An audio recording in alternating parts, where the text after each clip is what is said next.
Parla fan azzurri, benvenuti sul canale Notizie di Napoli. Andiamo alle ultime dall'Azzurra.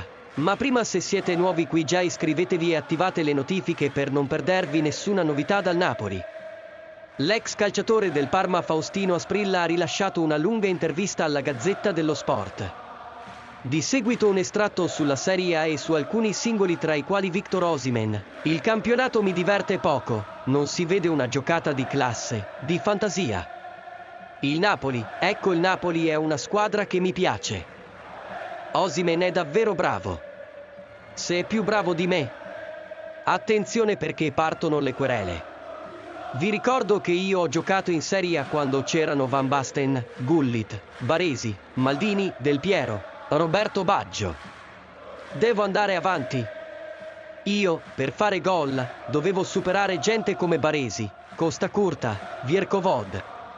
E qualche volta me li sono pure bevuti. Adesso chi sono i difensori? Contro chi gioca Osimhen? Non esiste paragone tra il calcio di oggi e quello in cui ho giocato io. Chi mi piace? Leao ha dei numeri, ma deve essere più concreto. Se salti due uomini, poi devi fare gol.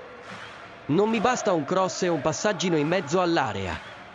Lautaro è bravo, però non ha un centesimo della classe di Crespo o di Balbo, tanto per citare due miei ex compagni di squadra. E Lukaku è tutto muscoli, tutta forza, ma il calcio è libertà, è fantasia, è invenzione. Ehi fan di Azzurra, lascia la tua opinione nei commenti, perché è molto importante per il Napoli.